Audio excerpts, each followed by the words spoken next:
Welcome to the Rant Live.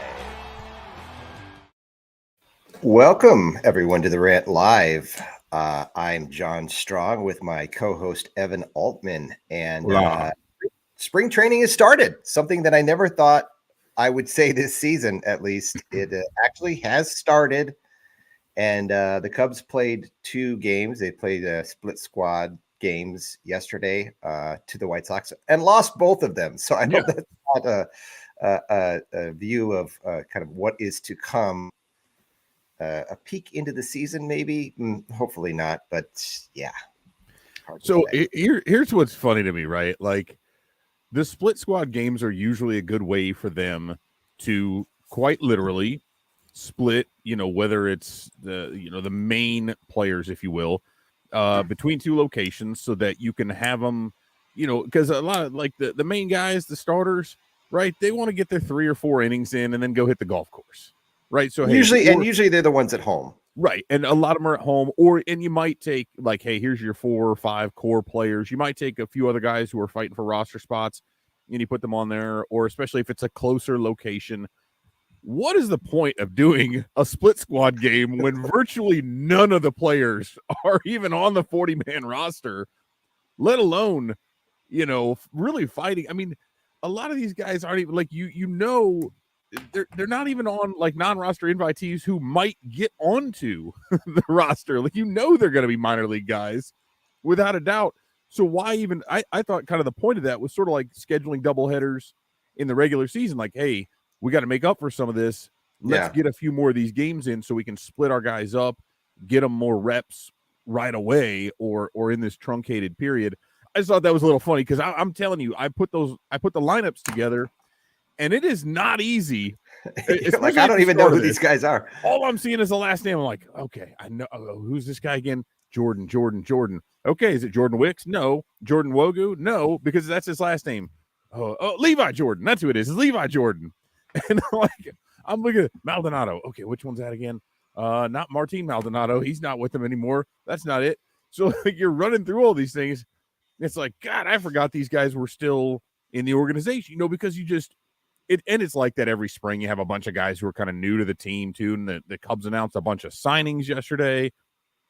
So it was like, whoa, what's happening here? And then it was a 7-inning game. So I'm watching it and I'm going like, oh, they got a chance to, oh, wait, shit, it's over. Okay. It was a weird one, man. Between that and the tournament going on, I had an interesting time trying to just keep track of everything that was going on. So, oh well. Yeah. Well, and the thing is that the 2 games they played yesterday weren't even on the schedule when they originally released the schedule for spring training. They were like late ads. So they must have been cheaper, right? Right? They must not have charged as much money for a game that was on the schedule. Here's a fun story. We have season tickets to spring training games, and so I noticed that they weren't in our season ticket package when I'm looking through the app, and I'm like, what's the deal with that? So I call up the Cubs Mesa office, and I'm like, hey, is this game not included in the spring training season ticket package? And they said, no, it's not. It's just minor leaguers. It's not going to be like any major leaguers playing. So it was late, added late, and kind of made it feel like, oh, it's just going to be this like kind of like get together 7-inning game. And I was like, oh, okay. She's like, but if you want tickets, I can, you can buy them now, or you can come down to the ticket office and get them tomorrow. And I was like, yeah, I'll just deal with it at the ticket office. I said, how much are the tickets?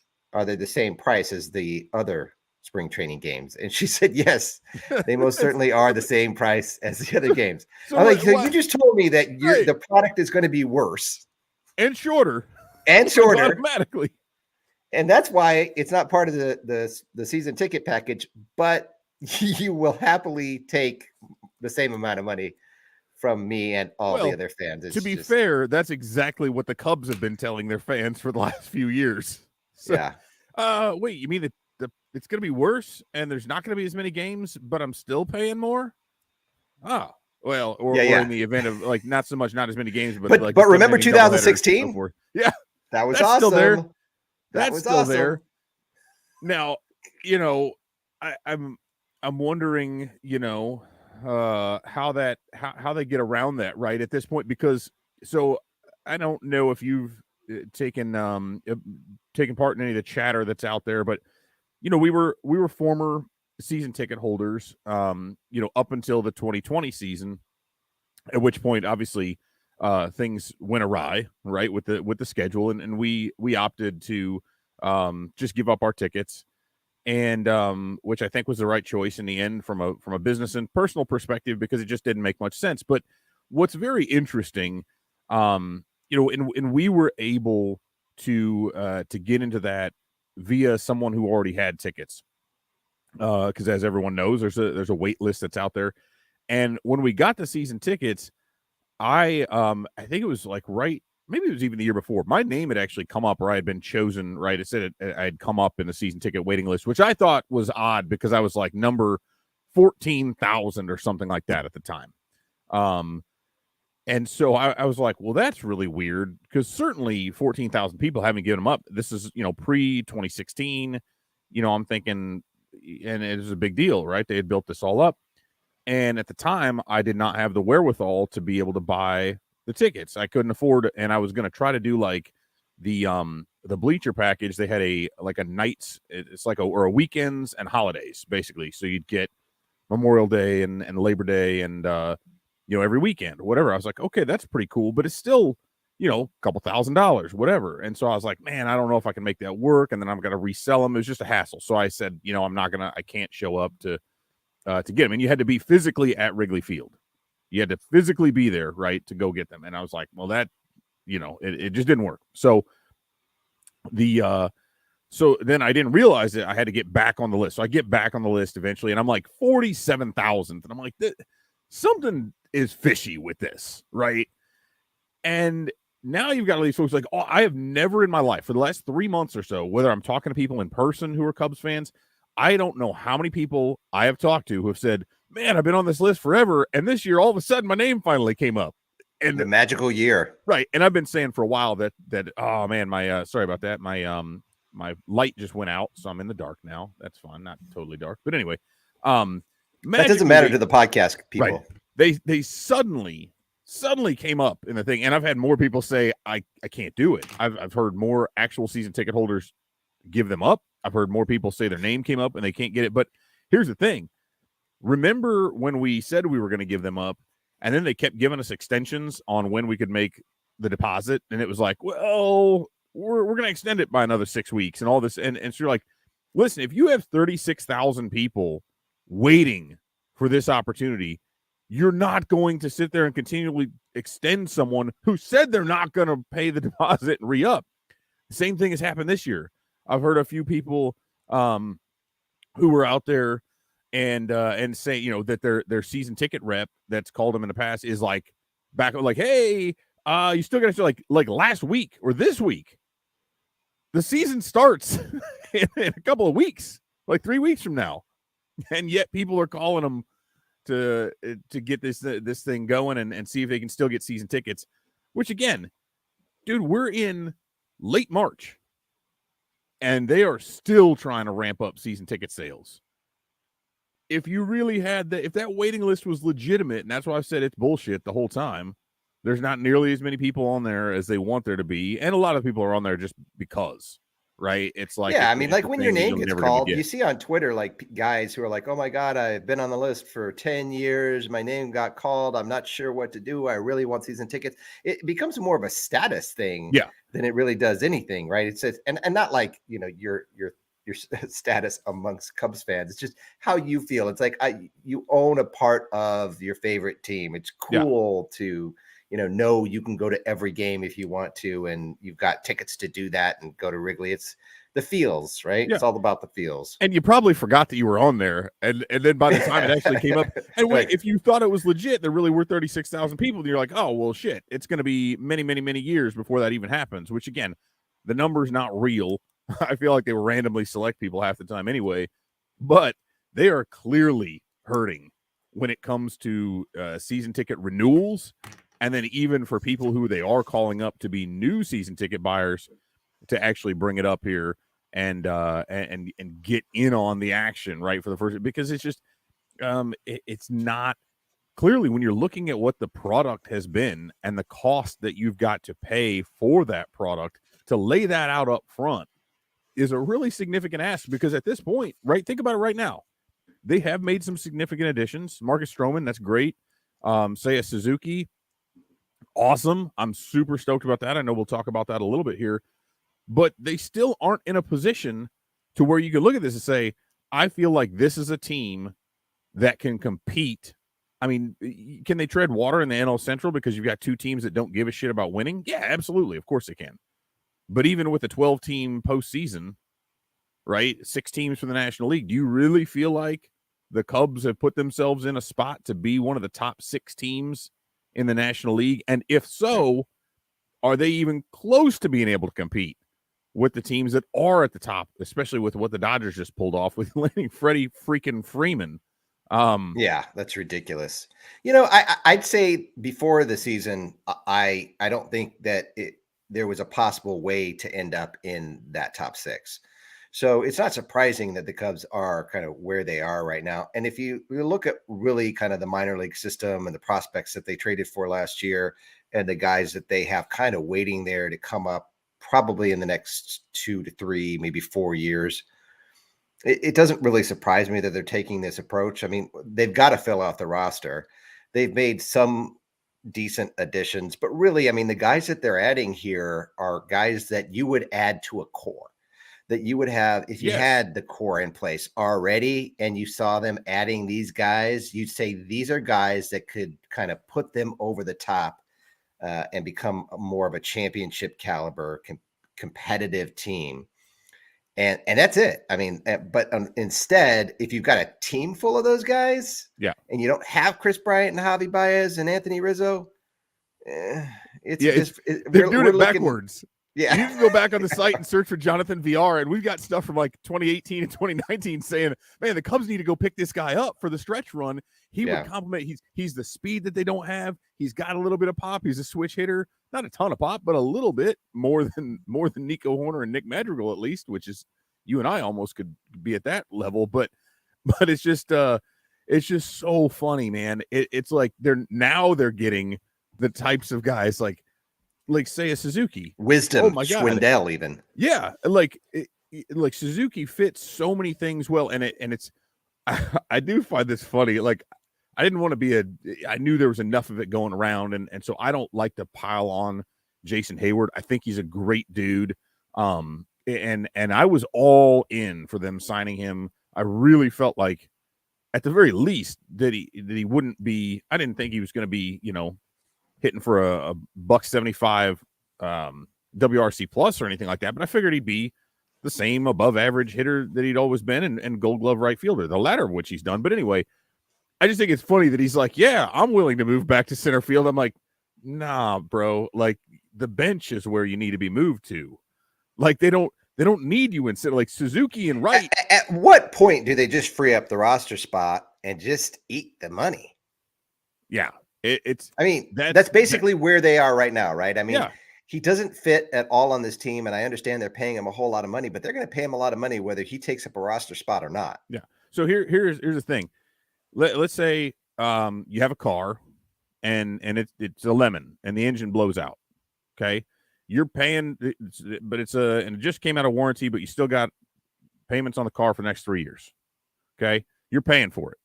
Can't sell it, because nobody's going to buy a broken car. So do you just leave it to rust in your driveway? Or do you just pay a tow truck to get it the hell out of there and hopefully, get a couple bucks from the scrapyard? And you're still paying for the damn thing, right? It's a sunk cost. Doesn't matter now. Do you want it rusting in your driveway, or do you just want it the hell out of there? And I don't, again, that's like a really rough comparison, because I do think, again, Hayward does bring some intangibles to the table, and I think he's phenomenal in the community, and he's a great teammate. But if you're looking organizationally, he is not providing positive value as far as being. Now, if you had a team that was otherwise super competitive, and that's another, which is what happened, again, 2016, that was a great, hey, there you go. He fit a great role for them at the time. You guys, significant defense. But my goodness, at this point, like, if you're going to pay for it either way, he's a bench bat at this point, and that needs to be the case because right now, assuming Hap is healthy enough to go from the start of the season, he's in left, and most of the time, 80% of the time, he's going to be a left-handed hitter. And if you have Ortega in there in the mix in center, he's a left-handed hitter. And if you have Hayward and right, left-handed hitter. Even if you move Hayward over to center, left-handed hitter. And so Suzuki as a righty balances that out. But the problem is you've got these left-handed hitters, only one of whom, and that would be Hap, really has any kind of pop, and Hayward can hit for power when he's figuring it out, but half the rest of the time he's going to roll it over to the right side. It's rough, man. What do you do with that? You just admit the mistake and move on? It's the only other option is to keep him on the bench. Yeah. I don't know. Yeah, and I mean, it's the Cubs have made so many additions. It's honestly, it's hard to keep track of. I've got a list here in front of me about kind of some of the things that they've done, and a lot of the guys that they're adding are kind of guys that aren't real well known to maybe casual baseball fans, and so it's kind of like kind of trying to keep track of what's happening with the 40-man roster. I mean, we don't really know what the 26-man is going to look like. I can't even guess at this point. No, because you think there's probably going to be some more moves that could be made. I just saw Luke Voigt got traded from the Yankees to the Padres. That opens up a little bit more the possibility of the Padres maybe wanting to dump Eric Hosmer and his salary, which everybody in the Cubs world has been screaming, do that, get a prospect, and let's move on. And so maybe that happens. You do feel like something could happen here. That would be the most likely thing. I mean, the Cubs are really roster wise, 26 man roster wise. They've got plenty of, they've got quantity. Yeah. They don't have much quality. No. And that's what really worries me about this season. Like right now, I'm looking at a 500 team at best. Yeah. Well, and here's the thing. I don't know where it's really this time of year is really tough as far as, guys are getting added to the 60-man or 60-day IL. I'm sorry. Like Brad Wick went on elbow issue, which sounds like the kind of thing that's probably going to be Tommy John. And that just absolutely sucks. Like every spring, dude, they found testicular cancer in 2019. I think is that when he got traded to the Cubs. Then he had heart ablation, cardiac ablation in 2020 spring training, and then the season got cut short. Then he pitches one inning and his hamstring goes, and he's got to sit. And now here he comes out, and then his season last year was cut short with another cardiac procedure. Now he's feeling great, and his elbow's jacked up. That sucks for him. Adbert Alzolay, 60-day IL. But based on these are Michael Cerami's numbers from Bleacher Nation. He tweeted this last night. The Cubs have 47 men on the 40-man roster right now. And I think that's counting those two as part of the 60-day IL. So there are, okay, now what do you do? Do you start cutting a bunch of people, or do you have a lot of those guys stockpiled because there's some kind of a trade that's coming? And I think, a lot of those moves lately are bullpen arms, right? A bunch of relievers in there, a bunch of possible starters. And I get that you got to have depth there, and they've shown a really, really strong ability to build a bullpen out of kind of what people might see as spare parts. I think their pitching infrastructure is excellent in building those guys up and making little tweaks.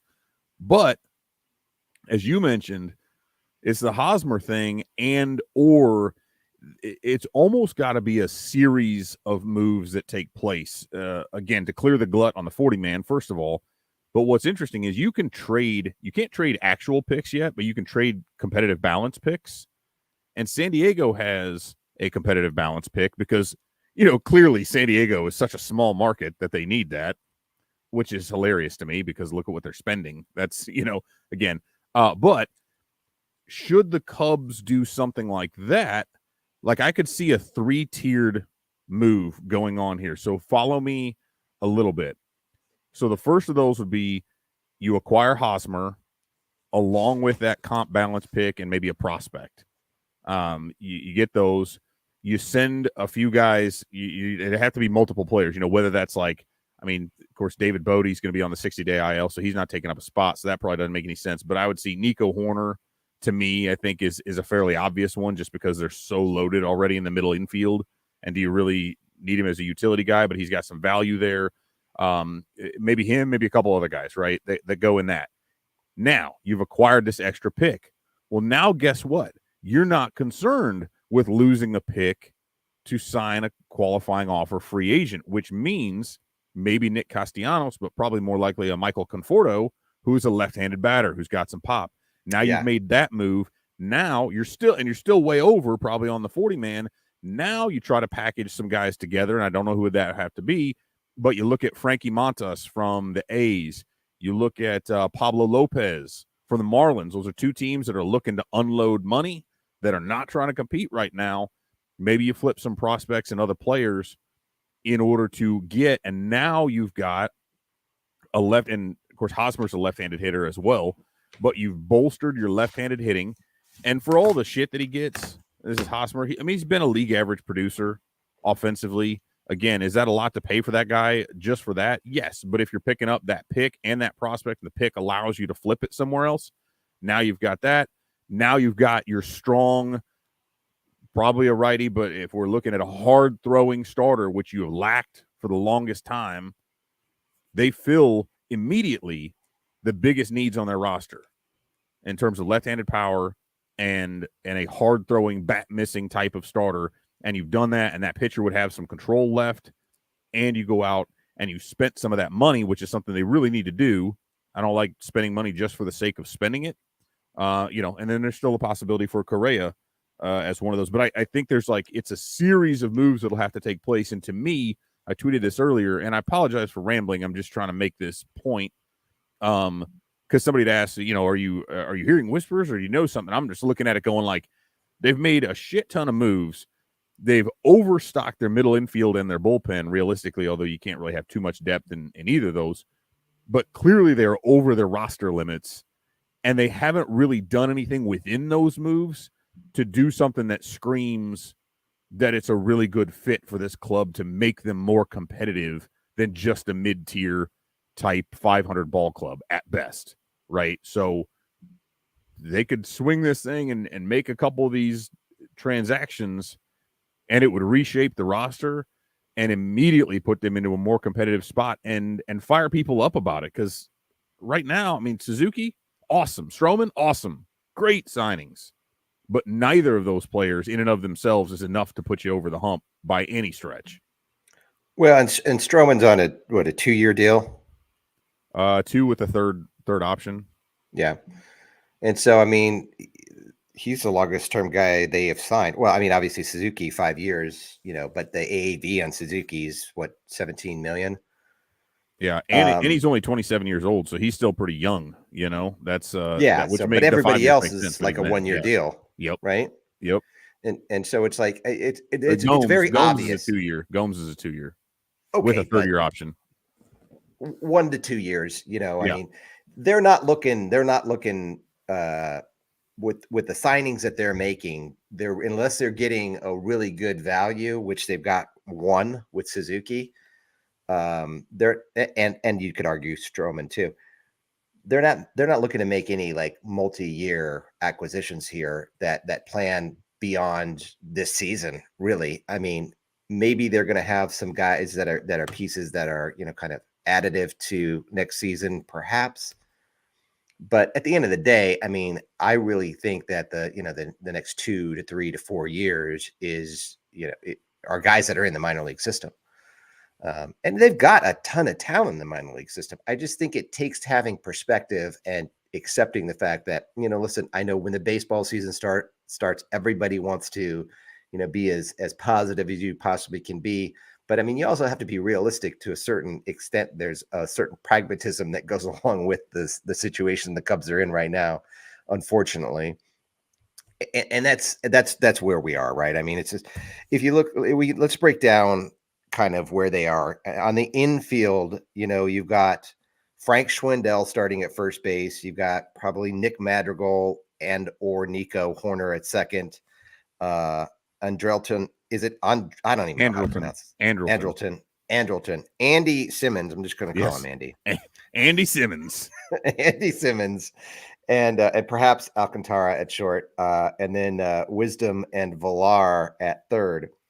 That is not an infield that strikes fear into any Major League Baseball starting pitcher at all. I'm sorry, it just doesn't. There's really no power there at all. It's just it's a lot of there's some contact, I suppose, but yeah. What do you think? What do you think infield wise? I mean, I don't like it. I mean, VR I like actually because I think that's probably a pretty good value, and just based on again being a switch hitter, has shown a little bit of pop. The speed's not what it was before. I mean, he's stolen 60 bases before. I mean, it's kind of a hobby light sort of a thing. I mean, very light, but but a lot less expensive. And I mean, I like that better than Andrelton Simmons, who carries a wet noodle up there to the plate and whose defense used to be Gold Glove caliber and no longer is by any stretch. Although I suppose it's probably a little bit better than Horner. That one I don't get at all. I'm amazed that was like between that and Steven Brault. I know we're not on pitchers, but it's just the fact that they're giving some of these guys guaranteed deals is what's really weird to me. That I just find strange. But yeah, I don't like it. Wisdom and Schwindel. I mean, I think Schwindel, while he's not going to be anything like what we saw, I don't think last year, I do believe he can be a productive hitter. Wisdom scares me because I think the potential is there for like some big holes in that swing. Yeah, that kind of scares me. And then, but if everything else is contact heavy, right? If you have Schwindel and Madrigal and some combination of Horner or somebody else there at short, like you've got a ton of contact there. And so you can afford some of the swing and miss, but he has to produce the same amount of pop with that. And so it's like, man, do you look at Wisdom and you say, does he keep, if Wisdom and Schwindel do the same things they did, it's fine. But if you assume regression, then there's a lot less room for error. Yeah. And then we go to the outfield where you've got Seiya Suzuki, who, great signing. We don't know how he's going to perform, but you can assume he's going to be above league average. Ian Happ, a lot of upside there. Michael Hermosillo, who probably won't make the opening day roster. Rafael Ortega, who I'm assuming probably will. Jason Hayward, Clint Frazier, Harold Ramirez. A little crowded out there, and again, nothing that makes you think, it's going to be like a spectacular season. I mean, Suzuki could be like amazing. I mean, he could have an incredible year. He's still young. What is he? 27? No, Suzuki. Yeah, he's 27. Yeah, 27. And so it when I look at this roster, and of course behind the dish you've got Yan Gomez and Wilson Contreras. When I look at this roster, it just feels like a team that has been put together just to get through the year. And I just wonder what it's going to look like. I don't know. I don't. Maybe I'm being pessimistic. I think I am being pessimistic. I mean, yeah. Well, as it's set now, right? That is where it's at. I mean, because I think you look at it. They haven't made. Although, again, if you look at it though, and you say, okay, so the Stroman signing indicates they want to be competitive pretty quickly, right? You just would be very odd for them to jump on that and sign that guy and have him just sort of be there to ride this out. That doesn't make sense.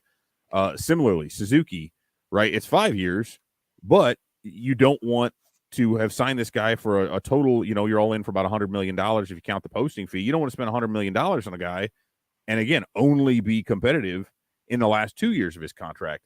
I would counter for Suzuki, though, that if I'm Tom Ricketts, I'm looking at the Japanese market. I mean, they've got the Japan market is going to be hot and heavy. He saw what the impact of that was from a financial perspective, having Yu Darvish on the team, and that motivates you to spend an extra few $1 million. But and let's not discount the passive racism quotient here, where people can buy their kamikaze headbands, and their hoary cow shirts again, that they can break those out from Kosuke Fukudome. Anyway, but those around the park. But I do think though, again, the fact of going after a guy like that, like that's also a Hoyer thing, right? Like Ricketts isn't necessarily saying go get this just for this, but I think he's okay spending the money because of that. But I just don't think you load up those pieces and do what they've done with the roster with overfilling it. It would be one thing if they were at 38 or 39 men on the 40 man, and the last few of them were kind of these, boy, does this really fit kind of a guy? That'd be one thing. But if you're at like 45 or 46 or 47, yeah, and you're that far over, that screams that there's got to be something else, at least one, if not two or three moves in the offing that will suddenly kind of flip some of that. Or at least, again, that's maybe what they're bargaining on the side of. And at the very worst, you're saying, well, we've got a lot of depth, but as it's constructed for now, 2 teams. Yeah, no shit. As it's constructed now, the team is most definitely not built to do anything more than just show up for 162 games and beat up on finish above the Reds and the Pirates. Division. Right. That you have a third place team right now, ish, right? But as I said, you could make 2 additions and it would completely change that. And that would have to be a legit starting. Like, I don't want to see Steven Brault or Daniel Norris like fighting it out for a potential roster or a rotation spot. Like that's not doing anything for me. You know what I mean? Like that's not, you got a dude who was released by the Pirates. And I think Brault's a cool dude. I dig the tattoos. Like Norris had flashes that he's shown in the past and, highly rated prospect and had some thoughts about being a stud in Detroit. But if you're relying on one of those, and I mean, you got Alec Mills and Wade Miley and Kyle Hendricks and Marcus Stroman, there's just not a lot there that you're like, I mean, it's solid, but that's not something where you're looking at it going like, shit, man, other teams are going to be scared when we get that rotation in the playoffs, baby. And they're like, hell no, they're not, man. Like you got to have somebody who you can put in there and scare people a little bit with some big time upside. There's just, but that right have to come via trade because there's no free agent power arms available anymore, are there? Right. No, because they just let them all go. That's why I was, the A's and the Marlins are the ones that I'd be looking at saying, hey boys, you want to do a deal? And they might be willing to take a lot more quantity. Yeah. It's kind of like in fantasy baseball where you try to trade like 4 scrubs for like Barry Bonds back in the day or something like that. And maybe one of those. And here's the thing, though. Those teams are trying to get rid of anybody expensive, but they still got to have rosters. So they're kind of in the opposite end where they are picking up people, and trying to sign these guys just to fill stuff out. So, I mean, who knows? There's a lot that's out. There's another one that's an interesting thought. I wrote about this a while back was the potential to try to do something within the division and, eat Mike Moustakas' contract to get Tyler Mahle from the Reds.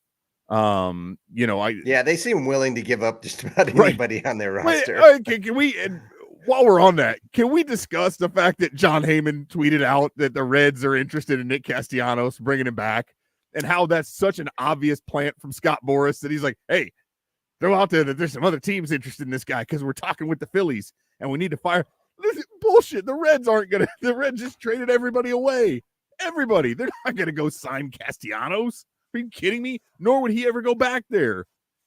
He had to have regretted that so bad when he signed that deal. That's just the dumbest thing. Funky. Like, of course, and then it's like, then the next one is, the Marlins are interested too. I'm like, hold on, the Marlins. And I know they had mentioned that before, but then Jeter's been out. It is hilarious to me. I mean, the funny thing about the national guys, most of the national guys, with the exception of maybe Passan and Passan. Passan. Okay, whatever, man. I'm just trying to get, what if he's watching and he gets all mad? I don't want him to. You see how he ethers people on Twitter? There's like 2 guys out there that are good, and the rest of the guys are just mouthpieces for agents and teams. Yeah, oh yeah. And Heyman's one of the worst, and it's very much like it's basically like the Mets. It feels like the Mets and the Yankees with the New York connection and Boras. I mean, you could tell like between him and Bowden, but yeah, Heyman's. It's very interesting because that was what I was like. And Heyman's usually like the mystery team guy. I'm like, why don't you just say mystery team?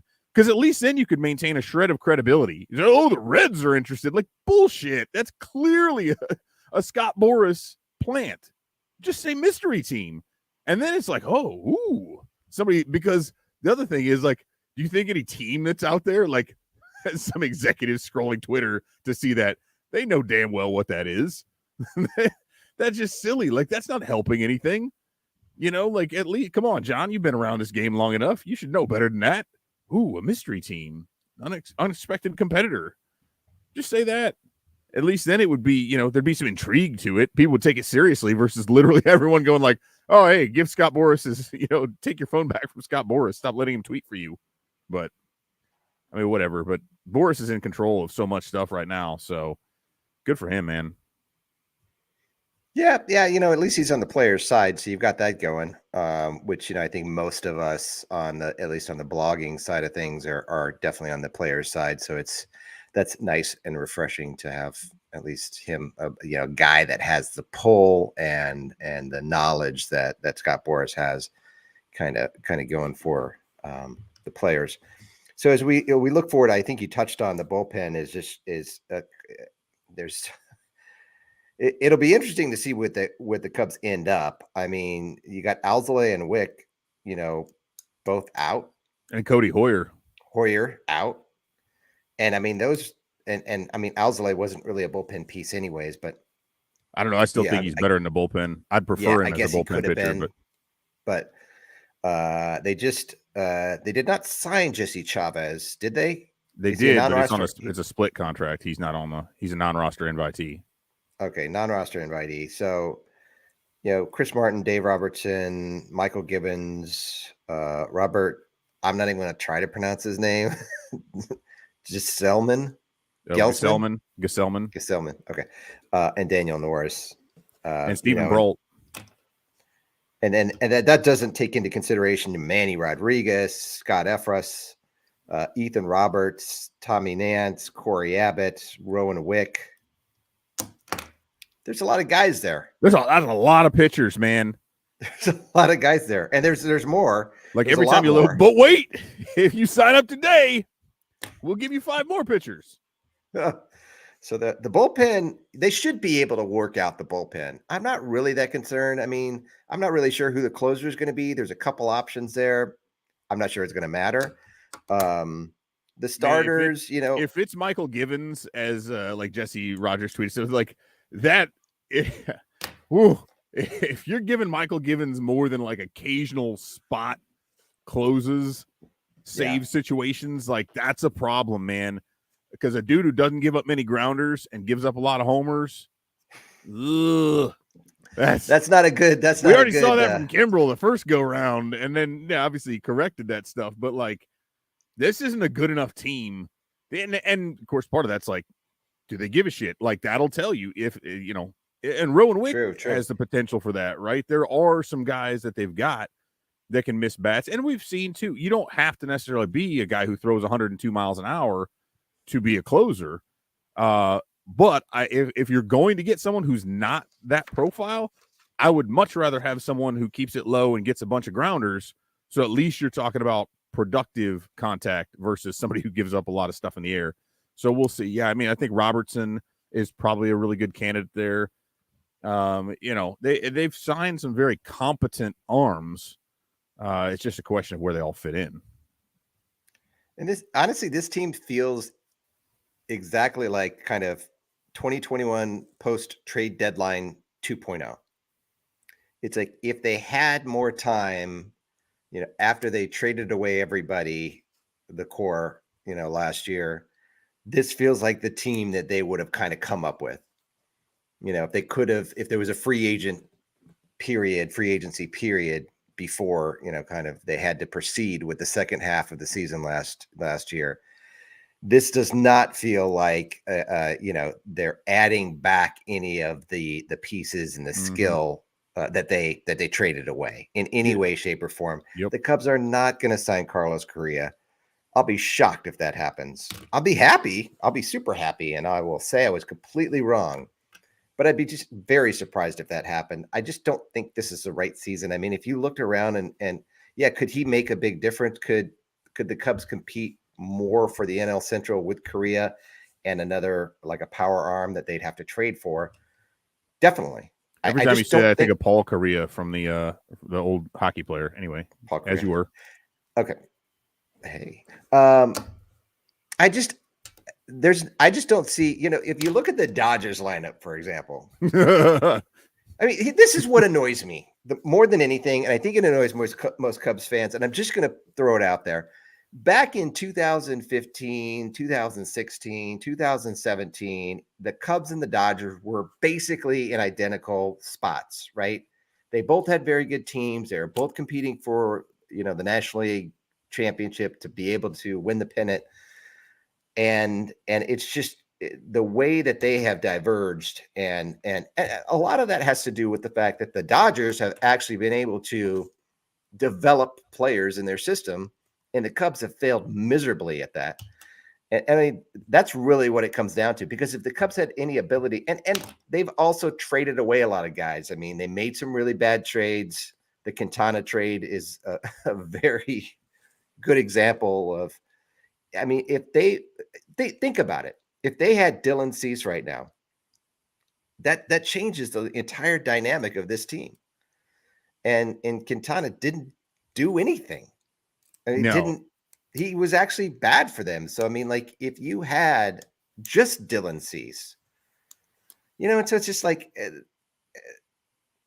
ifs and buts. I mean, you could go over this over and over again. It's just frustrating to see where the Dodgers are today, and the fact that it looks like, they're not going anywhere. They continue to sign these, Freddie Freeman type players, and their roster is so loaded. My son, who has grown up a Cubs fan with me running a Cubs blog, is a freaking Dodgers fan. I mean, and that's not because of me. It's not my failing. Right. That's on Tom Ricketts. But as you're coming up through it and seeing that, but look at how many things, and we could look at multiple different, there's two tracks here. And the one is what you had brought up, right? You were look at the Dodgers. They continually spend money. If you look, there was an interesting, I forget who tweeted it out, and I saw it. I didn't share it because there's a lot of noise in it, right? Because it's saying, actually, I think it was Codify, or Codify. I say Codify, but it was the number, how many times in the last 25 years a team has had a 5% or greater chance to win the World Series at the start of the season. Right now, again, computer models and all that take it, but it was like Yankees, Dodgers, Reds. The Cubs were in there like 6 or 7 or somewhere down there, 10 times. But it's all these teams that have spent a bunch of money, right? It's the teams that have done so intelligently. Like the Dodgers aren't shying away from spending, and why not? Because they're consistently bringing up young players that they aren't paying much money to. The Cubs have failed to do that. The other thing is the Dodgers were really smart, and they got in at the biggest point of the cable regional sports network boom, and they are reaping billions. It's like an $8 billion contract. They're getting hundreds of millions of dollars a year for their cable rights. I want to say it's like $233 million a year. The Cubs, on the other hand, even though they knew well before, and I understand there was some stuff written into the sale agreement they had to keep, but they still renegotiated those rights with NBC Sports Chicago and with WGN. They cobbled all that stuff together, and by the time it came up for marquee, they absolutely hosed that whole thing. And we all knew it. Like everything going into it was like, nope, don't do this. Don't do it this way. Don't do it this way. But they overplayed their hand so badly on that front. And everybody's like, don't screw around with Comcast. Don't screw that up. And they did, as you would expect. And so they took full, they didn't sell the rights to anybody. They took full ownership of it, which means it took way longer to develop. And it's the same shit they've done with their farm system. It's like, we're going to do this whole thing. And then you just screwed up the whole strategy. It's a bad strategy, and you executed it poorly. And so, maybe you fix it and figure it out, which they have done with the farm now, 10 years too late. And maybe they figure something out, but the TV deal is they missed the boat completely. I mean, I don't give a shit if you got to buy WGN out of what they had. If they had gotten out of their television deals before that last 5 years that they signed just prior to marquee, and they extended those and they had to split deals, if they had done that 5 years earlier, this conversation never happens. This is entirely different because they've got that guaranteed money, even if it's not as big as the Dodgers, but $150, $200 million a year coming in off the TV that's yours, and you just sit back and you're good. that's how you're able to maintain that massive payroll all the time, because you basically offset it directly just with your local television contract. The rest of it then is gravy. And but are the Dodgers over up. the luxury tax? I don't think threshold? they are. I mean, maybe they'll go over. Like the Phillies are probably going to go over. I know the Mets are over. The Dodgers might be It's again. crazy that the Phillies are but I thought over. but the fact that we can even because I don't know, they've finagled it so well. Yeah, so I don't really know where they're at. That's the thing is that you look at their roster and they're able to manage to the luxury tax threshold, i.e., the salary cap, and still be competitive. And that's what I'm saying is it's not like they're spending over the luxury tax threshold. If they were, then we could say, hey, look, they're benefiting from all this money. I think that's more of a valid point. And for the Ricketts, they've got the money. I mean, it's not like they don't have the money. They do have the money. They spent a lot of money redoing Wrigley Field, which is great. It needed to happen. Otherwise, they were going to have to move because the ballpark was falling apart. But they also dumped a lot of money in around Wrigley Field, buying up rooftops, buying a hotel, and now they want to buy Chelsea, and so it's and like they partnered with a guy who's like a horrible, like they partner with Sinclair Media, which is just a bad, like there's bad stuff going on there. This dude that they're partnering up with to try to buy Chelsea is also this hedge fund, just a bad person, stock guy, Wall Street financier type person who's got some terrible reputation. And it's like, I mean, they're not that oblivious. Like, I don't necessarily think they're all that smart. I mean, I think Joe is probably really smart and very, very business savvy. And I think the rest of them are silver spoon fail sons or a fail daughter, if you want to put it that way. Maybe Todd's bike shop was super awesome. I don't know. But was it Todd? Yeah, Todd had it. But Pete's a horrible person. You can see the stuff he's trying to do in Nebraska. Yeah. They're not capable. Like, but as much as I say, I don't think they're necessarily as talented at business as they would like you to believe. They're not oblivious to the fact that the people they're getting in bed with are bad people, right? And so, what does that say? That like it just doesn't care. They don't care about that side of things. They don't care about the fan aspect of it. And I think it does prove, again, is European soccer slightly different from Major League Baseball in terms of all the financial aspects? Yeah, sure.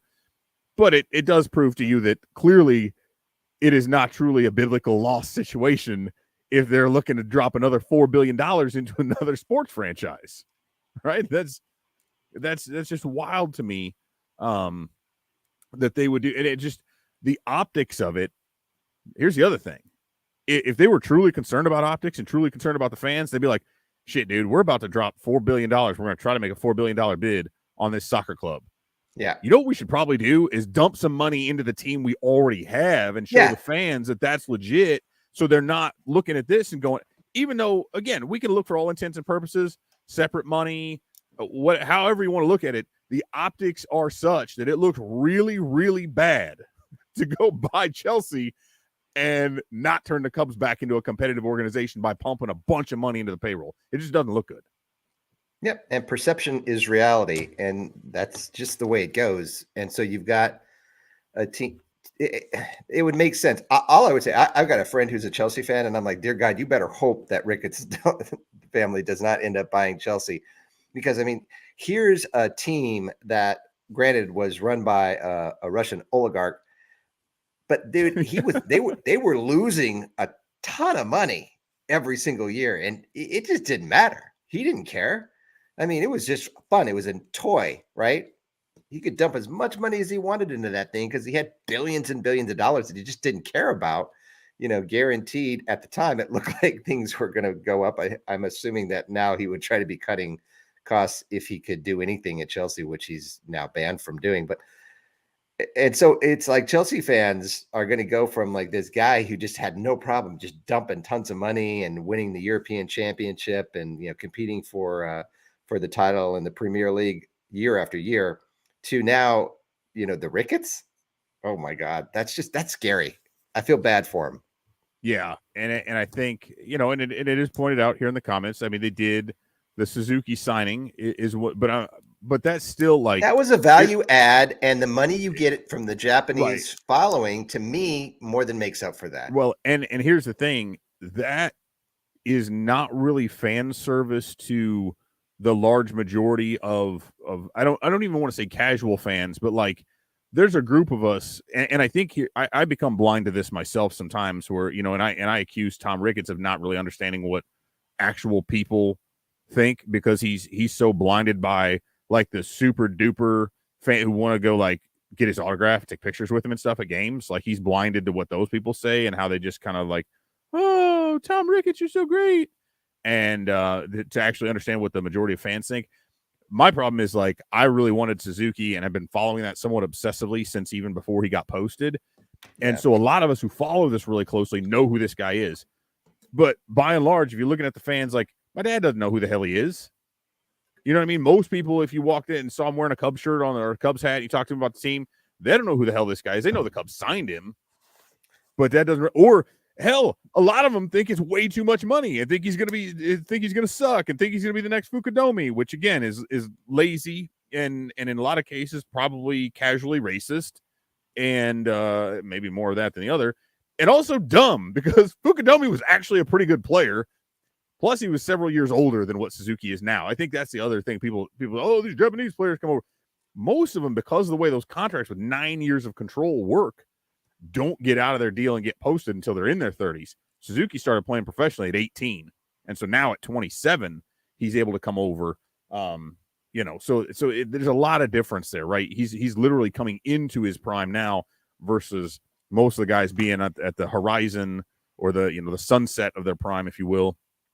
So I think that's a little bit different, but I do think we tend, because of our closeness to the situation, to, I think, overestimate just how well the average fan who's maybe checking in with us once in a while to see blips, that they really understand about what's going on. If you ask a normal person like the implications of the 40-man roster or how that works and all that stuff, they're not going to know anything about it. Or what's the competitive balance tax and how does that work?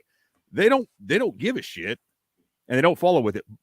But let me follow this back up with, here's something we've talked about before. This is going back a couple years, about how for the Cubs in particular, let's assume, and I think this is a fair assumption, they're going to stay under the CBT threshold. Would you agree with me that that is a fair assumption? Yeah, I'd bet my life on it. So that said, the CBT figure, provided it is under the threshold, does not matter.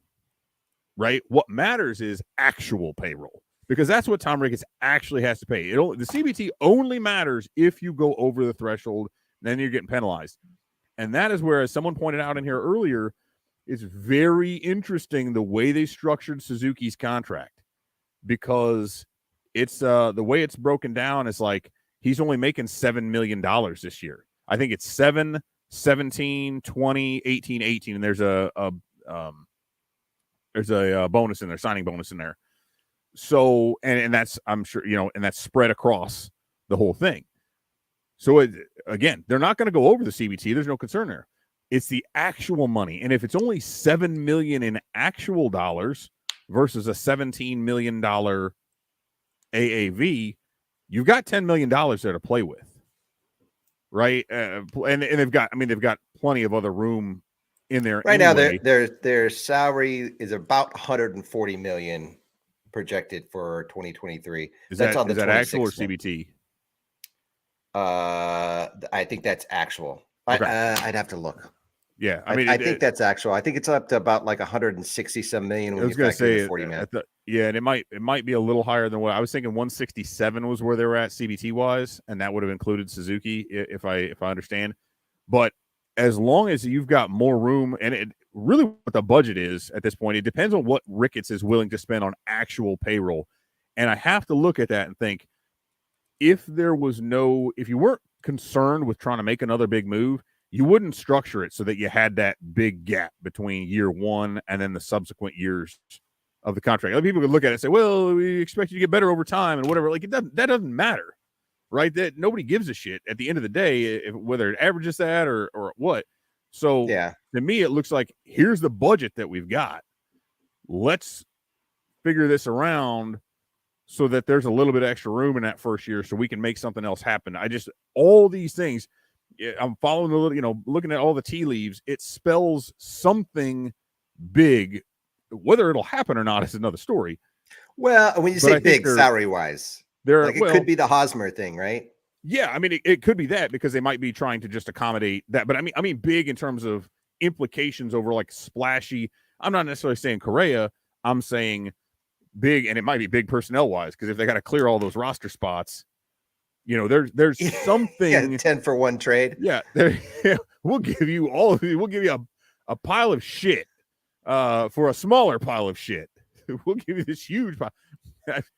That's super mean, and I don't want to class. I don't want to say all the players involved, but it's what I'm saying is more that you're looking at it in terms of like expendable players or pieces or contracts or however you want to look at it. Right? This is not necessarily the value that would be in there is what they can go and get, and so whether that is again a Hosmer trade that brings back a prospect, a pick that they then turn around and they would have to forfeit a pick to bring Michael Conforto in or something like that. And you'd have to move probably Ian Happ and or Nico Horner because you've already got too many middle infielders. And if you add another outfielder or two, well, somebody's got to get squeezed out or, you DFA Jason Hayward. I don't know. And just eat that. But there's so much, and it could be that I'm just dead wrong, but there are so many things right now that are just screaming that they've got to make another few moves just to make this thing make sense. It feels like you're watching a really dense mystery that's all kind of unfolding, and you're like, who done it? Because none of these clues make sense. You're pointing me in 15 different directions. How is this all going to play out? That's why I think there's got to be more than one. But chaotic. Yeah, to say the least. And we're into spring training, right? Like games have started. Like you said, 3 weeks from the regular season, 20 days, I guess, right? Yeah, it's the 7th, right? That's around the corner, man. That's coming up. It's out of spring. We got 2 weeks. It's the last day of school for my kids. We got 2 weeks of spring break, and then it's pretty full throttle. Like I'm looking forward to it to an extent, but my son's baseball. So he's on a travel team. He's on a 13U travel team that will start tournaments in April. He is on the 7th grade team at his middle school. Their practices already started this week. Their games will start on the 12th of April. And then the Cubs start on the 7th. So it is going to be wall-to-wall baseball for me literally every day of the week. Yep. Like there is no reprieve. Yeah, I'm with you. No retreat, no surrender, baby. My 2 kids are both on Little League teams, and then one of those kids is also on a club team. And so that makes it a little chaotic. We have a question here. Will you be at opening day? I'm going to try to get there. Are you going to try? Probably not for the reasons that I just. For me, it depends on the weather. If the weather is so, my son's birthday is April 9th. And so obviously that's April 7th is opening day. Oh, actually, I won't be because I'll be in Miami. So yeah, I can't. Okay. So I'm letting the weather drive it. If the weather is like really crummy, like it was, remember opening day 2017 when we were there? Yeah, I wasn't there. I was there. You were at opening day. I was at the second game with you. Yeah, the second, which and was terrible too. Ceremony, which was like it was like biting wind, just flying in at you. Rain and yeah, that was terrible. Well. The opening day was awful. That's when we moved. We moved into our house, our current house. We moved in. So like I was painting the wall behind me here. Which was nice because the game got delayed by like 2.5, 3 hours. So I could spend. They let everybody into. It was pouring rain. Oh yeah, before the game, like hours, all afternoon it had been pouring, and they let everyone come into the stadium, and then they announced that the game was delayed. Right. So everyone's stuck in the stadium. That's how you do it. Pouring rain. That's how you do it. It's like the game they canceled in the NLDS against the Nats when they could have moved it up, and the TV, it was TBS, I think, was like, no, we got to have this slot. And so I drove all the way up there, and they had everybody come in, and we're like, we know this is getting banged. We know this game is getting banged. And then that's when it got rained out, and there was a whole mold situation, and Steven Strasburg wasn't going to pitch, and then he did, and the next day was even more miserable. It's like, God, if you just could have played this game as it was scheduled or bumped it up. So, yeah, that was interesting stuff. Good story that I won't share about that here. about a conversation I had during that rain delay. But anyway, that's neither here nor there. Yeah. So one thing I wanted to mention is our Discord channel. I think if people can check out the Discord channel, I want to start doing some pretty cool things with that Discord channel. We're not ready to announce anything. I need to talk to Evan about what we might be doing over there, but I have some pretty cool ideas about things that we can do. So hop into the Discord channel. You can find it on our website. There's a link in the menu. Check that out. One thing that I did want to touch base on with you, Evan, before we peel off here is Chris Bryant's signing with the Rockies. A lot of people are completely confused on both sides. It's like, why would the Rockies sign Chris Bryant? Obviously, after getting rid of Nolan Arenado and Trevor Story. And then why would Chris Bryant sign with the Rockies? It's, and from my perspective, I agree with that. I look at, obviously, I think if I had to guess that the Rockies were far and away, offering the most money that Bryant could get. And Denver's not a bad place to live, not a bad place to play. He's obviously going to rake there if he's healthy. And so I get all that from his perspective. But I've always viewed Chris Bryant as the thoroughbred of the Cubs when the Cubs core was in place. Like, this guy's a champion. He's a winner. He's been a winner his whole life. And that's kind of where I get a little confused. I know he wants to make the money, but he's already made a lot of money and he was going to get paid regardless. It may have been $30 million less. Who knows? So it's like, what is Chris Bryant thinking? Is he really simply just chasing the biggest contract by signing with the Rockies? Or is there some other way to justify why he would go to Colorado? I mean, I think there's a few things. One thing I want to address, and it's been very interesting, and there continue to be, and I don't need to name drop anybody, but everybody will know who it is, continue to be very adamant comments, even to the point of calling Bryant a liar when it comes to the contract offer that he received from the Cubs. And it's really, it's odd. That was rumored to have received by one person. Right. It's odd and it's petty to me. And multiple people, myself included, Sahadev Sharma being another one, reported that it wasn't true. And Bryant even said, Bryant came into camp, flat out denied it. Not right after that, but and said, I was on the golf course when I heard the news about this offer that I'd turned down, which is true. And I can tell you for a fact that that's true. He was on the golf. They found out about this rumor that he suddenly supposedly declined. Now, that aside, let's assume for a second that really was true. And John Heyman had an interesting tweet about this. I shared it and shared some thoughts on it. But, if they said it was well north of $200 or $200 million, which again, if there was something that was presented, it was in a hypothetical in terms of a base deal with multiple options and escalators and without a no trade clause.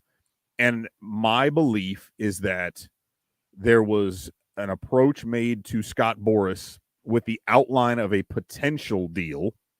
And like, Boras is like, if it doesn't look like right. And if it doesn't have no trade and it doesn't have this, I'm not even going to take it to Chris. It's not as if a full fleshed out offer was presented and Boras was like, yep, this is good, and gave it to Bryant. Bryant's like, no, that did not happen. I'm just that flat out didn't happen. Did the Cubs maybe present a couple of options and Boras was like, no, that's not what Chris is looking for? I think that's reasonable, but the way that it's being presented and the way that it's being put out there is false.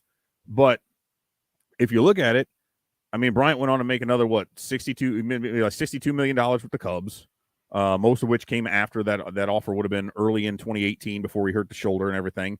Now he's got $182 million from the Rockies, so there's $240 million.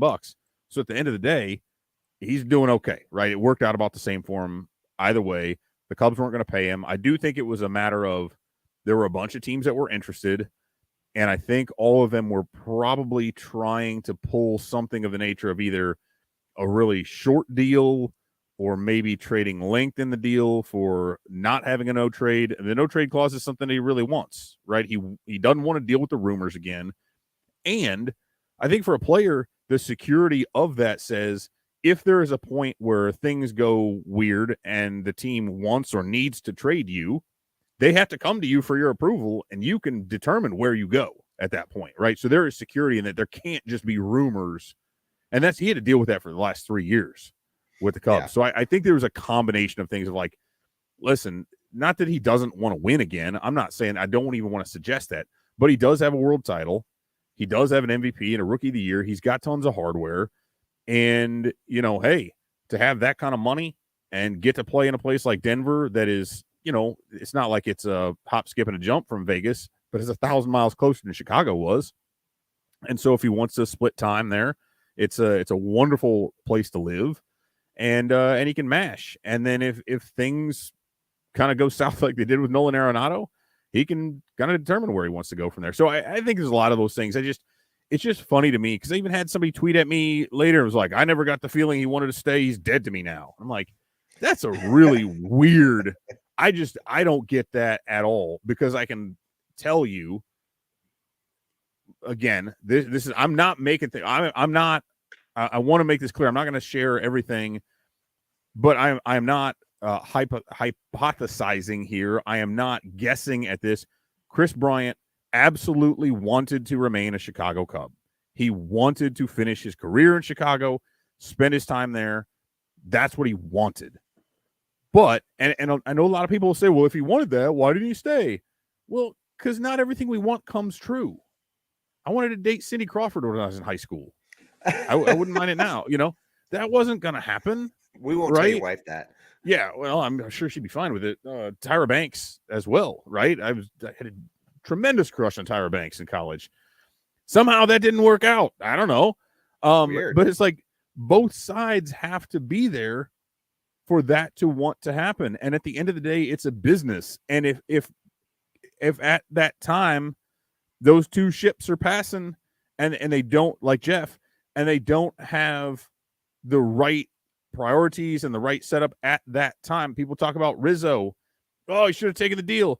Well, at the time, he didn't know he was going to play like crap again and not really be, and really look his age or more so. And that now all of a sudden, all he was going to be able to get is $32 million.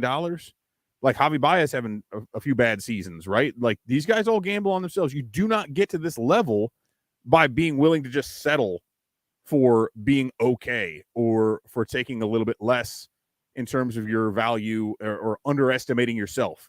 These guys have bet on themselves and have the utmost confidence in themselves at every single point. That's why they got to where they are.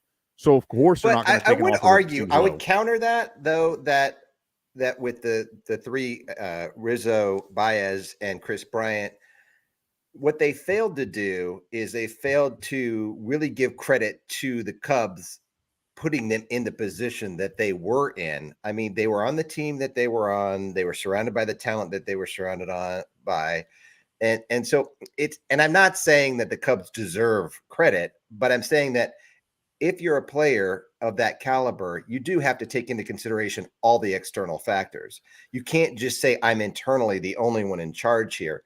And so I think that is where they failed. And that's probably a relationship issue, because the Cubs weren't doing what they needed to do on the relationship side of things to not, you don't have to be obnoxious about it, but you have to at least have a team approach. I mean, away from not just a baseball team. I mean, look at what Jed Hoyer said, like right out of there when he just basically threw all those guys under the bus, once they were traded out. And that I think he backed off that. He misspoke a little bit there, but I think that was a personal thing. I think honestly, his feelings were a little hurt out of the deal. But the thing is, I have to be honest with you. I think a lot of this was Theo. I think Theo just didn't manage the relationships properly. I think he was really good at getting guys to buy in and to get them to be a part of something. But then once they were a part of things, and I mean, you can look at the Red Sox too. Yeah, it was very similar there. Never able to kind of, get the energy and everything together to meld and to make people feel like they wanted to stay there, after they did what he promised them to do. It was very businesslike. I mean, look at Schwarber, right? There's another example. That was a bridge that was burned. I know a lot of people, and I was sharing this out there. I said it was a few days ago. I mean, he ended up signing with the Phillies, right? I said of all the potential fits and targets people are talking about, the one that would surprise me the most if they signed was Schwarber, because he was very displeased with the way that all went down, and he's a very prideful dude. So of course, he's going to want to stick it to him. I mean, I feel like it was like the Ricky Vaughn thing when he thinks he gets cut in Major League, and he's like, yelling at Lou Brown in the clubhouse. I'm not saying Schwarber was yelling at Hoyer, but he had that same sense. Like, I think he wants to play against the Cubs, and I think he wants to mash against them in a big way every time. Yeah, Everybody but wants to maybe do he that. needed that though. Yeah, Maybe and I think he's more motivated. I think he plays better with a chip on his shoulder. I think it's good for him. Definitely. And that's maybe that's the case with some of these other guys, and maybe they got too comfortable. And I think that was you go back to the relationship thing, and I don't want to drag this out too long, but I do feel like there was, I think, as much as you say, and I agree with you that the players also need to recognize there's an intrinsic value. They provided a lot of intrinsic value to the Cubs, but being a part of that Cubs team certainly provided a lot of opportunities to them at the same time, right? There was a very, very good relationship going both ways. But I think the team, and I'll expand that in a very large way, the fans in particular, and I never like when fans feel like a player owes it to the team to give them like a team-friendly discount or whatever, or what have you. But I think the Cubs had a sense internally that those guys would realize that to such an extent that they would all want to stay together and that they would all want to continue that thing. Although you knew about it years in advance. I mean, Theo had said flat out, we're not going to be able to re-sign all these guys. They knew it. And I think that's where it was like, okay, did they play some of those guys against one another to an extent? Like, who do we prioritize? Who do we talk to first about this? How do we make this work? And then I think you had all these guys kind of talking to each other like, hey, have they said anything to you? No, but you did any of this? And I think they kind of played a game of chicken, and in the end they made a calculated risk, and this is on both sides. And in some of those cases, it paid off. I think in Rizzo's case, honestly, for the Cubs, that's maybe a better deal. Bryant ended up making out really, really well. Javi Baez ended up with a really good deal. So who's to say? Dude, I'm going to be a Detroit Tigers fan. Yeah, I know. Well, like I said, I'm a big fan. I mean, there's Javi, Tucker Barnhart, right? He's from Brownsburg here. My son goes to his dad for hitting lessons, and so I was happy to see him get out of Cincinnati because I don't have to root against him now. But he's a really good dude. And so, yeah. But I think here's the thing, though. You look at it, you say, oh, the Cubs made the right decision. Oh, did they? Because what does the Cubs roster look right now? Yeah. Well, I think the problem was that that core wasn't able to win more than they did. But they didn't put anybody around them. They didn't do that. Well, we were talking about it, like, they tried, but they failed. They did a shitty job. Like, oh, Steven Souza Jr., Daniel Descalso. Yeah, that'll do it. Like, come on, guys. Quintana. Yeah, it was just they Chapman failed on a 1-year deal. They cobbled it together like the Cubs did their TV contracts, and then by the time they woke up and realized what was really happening, and then went in a different direction, oh shit, it's too late. Now we're screwed. So basically the Cubs broadcast situation is pretty similar to because think about it. WGN, man, that was their bread and butter, and they came up with that, and then they stuck with that way too long. And then similarly, they had that core of great players, and they just stuck with it way too long and never really figured out the right way to transition. You could have never predicted that this would have happened, but can you imagine that if the Cubs didn't win the World Series and the 2016 World Series, they were early there. I mean, nobody saw them winning the World Series in 2016, before 2015. I mean, after 2015, I think a lot of people had expectations that the Cubs in 2016 were going to be really good.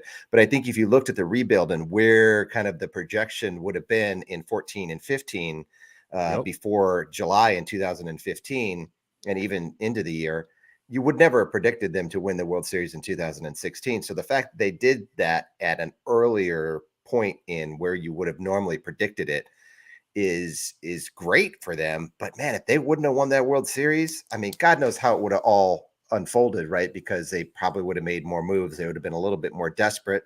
They probably would have made different trades. They probably would have spent more money. than they did in 17, 18, and 19. And they really just kind of felt like they got to the top quicker than you thought that they were going to get there. And then they just tried to ride it out. Yeah. And as if that was just going to be enough. I'm not sure if they really believe that.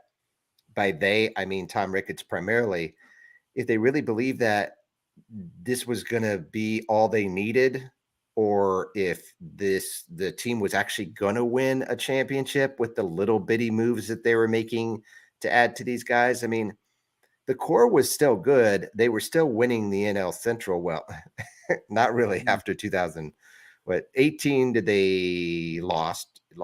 18 it's they hard to 18 they didn't make they didn't even or make the playoffs, 18 right? 18 they fell apart and had the To game the 163 Brewers. lost and the wild card loss. 19 they didn't make the playoffs. 20 in the short season they won lost to the then they Marlins. lost the Marlins in what was like the most uninspiring 2-game series. I watched that game 2 from a rooftop and it was the most like it was just painful.